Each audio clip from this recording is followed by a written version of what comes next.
রাস্তা পানি জলের দাবিতে টায়ার জেলে পথ অবরোধ করে বিক্ষোভ দেখায় গ্রামবাসীরা। অবশেষে মানিকচক থানার পুলিশ প্রশাসনের হস্তক্ষেপে অবরোধ তুলে নেন গ্রামবাসীরা। জানা গেছে, শুক্রবার সকাল নাগাদ মালদা মানিকচক ঘাট বাঁধ এলাকায় রাস্তা ঘিরে টায়ারে আগুন জ্বালিয়ে বিক্ষোভ দেখাতে শুরু করেন গ্রামবাসীরা।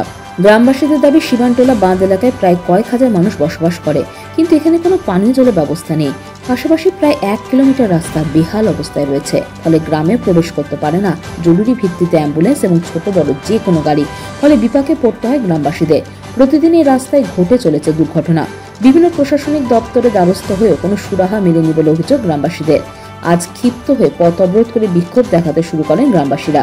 টানা কয়েক ঘন্টার অবরোধে আটকে পড়ে বহু গাড়ি। গ্রামবাসীদের দাবি, দ্রুতভাবে পানীয় জলের ব্যবস্থা এবং রাস্তার সংস্কারের কাজ করতে হবে। খবর পেয়ে তড়িঘড়ি ঘটনাস্থলে ছুটে আসেন মানিকচক থানার পুলিশ। পুলিশের হস্তক্ষেপে অবরোধ তুলে নেন গ্রামবাসীরা।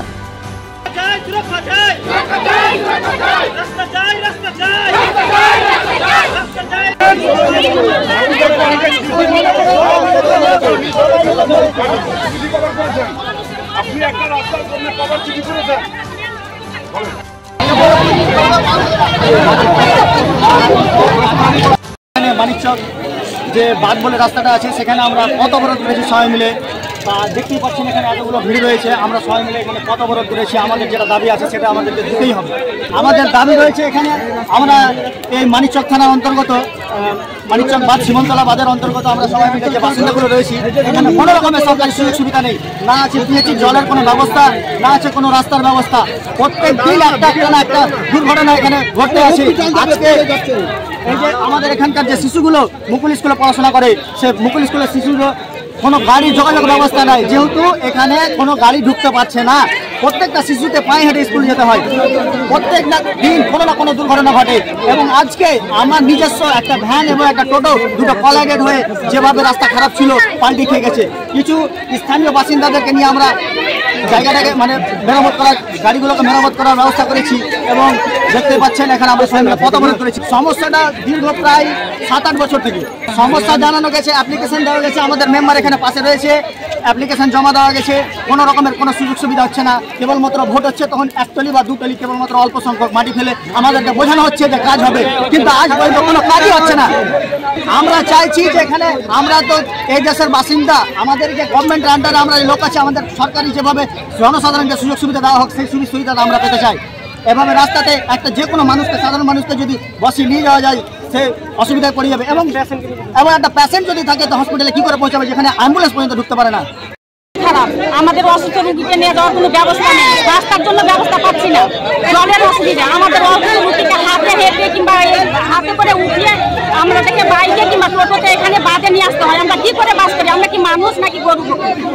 আমরা তো মানুষ, আমাদের তো কিছু ব্যবস্থা সরকার নেবে, কিন্তু আমাদের কোনো ব্যবস্থা নিচ্ছে না। আমরা কি কালকে বাড়ি করেছি? 19 বছর থেকে আমরা এখানে বাস করেছি। আমরা নদীর ভাঙনে আমরা এখানে এসেছি। আমরা কি মানুষ নয়? আমাদের কি কোনো ব্যবস্থা নিতে হবে না তাদেরকে? আমরা কি ভোট পাচ্ছি না? আমরা কি ভোট দিচ্ছি না? আমরা কি সরকারের লোক নয়?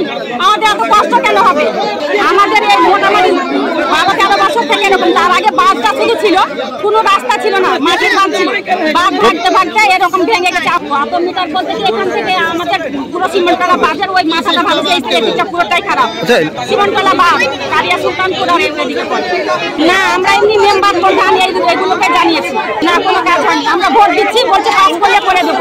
ভোট নিয়ে নিচ্ছে, পাস হচ্ছে, ওরকমই থাকছে। পাস করে নিচ্ছে, আমাদের কোনো মূল্য নেই। আমরা জল চাইছি আর রাস্তাটা মেরামত চাইছি। কারণে প্রতিদিন একটা না একটা খুব বিরাট বড় সড়ো গাড়ি পাল্টা মেরে দেয় বা খুব রাস্তা কত দিক খারাপ আছে। সেই রাস্তা দিয়ে আমাদের মা বোন ভাই বোনরা সব চলাফেরা করতে পারছে না। এমনকি ছোটো ছোটো বাচ্চারা পায়ে হেঁটে স্কুলে যাচ্ছে, গাড়ি ঢুকছে না, অ্যাম্বুলেন্স ঢুকছে না। মোটামুটি 6-7 বছর ধরে রাস্তা খারাপ আছে। ওনাটা আমি পঞ্চায়েতে দরখাস্ত দিয়েছিলাম প্রায় 2 কিলোমিটার। রাস্তাটা এখন এত বাজে অবস্থায় পড়ে আছে যে চলাফেরার মতো যোগ্যই, এমনকি সাইকেলটাও চলা যায়। ভোটের দিন ভোট দিতে এসেছিল জনসাধারণগুলো, একটা টোটো পাল্টা মেরে 2 জনের কোমর ভেঙে যায়। সে এখন বাড়িতে বসে ওষুধপত্র করে। হ্যাঁ, জানিয়েছিলাম এর আগে, কাজ হয়েছে জানিয়েছিলাম, প্রধান সাহেবকে জানিয়েছিলাম এবং সেক্রেটারি সাহেবও জানে। আমি দরখাস্ত পেশ করেছিলাম, কোনো রেসপন্স করছে না, কাজ হচ্ছে। আজকে আমরা পথ অবরোধ করছি এই কারণে যেন আমাদের রাস্তাটা সঠিক সংখ্যায় হয়ে যায়, মেরামত হয়ে যায়, এটাই আমরা কামনা করি।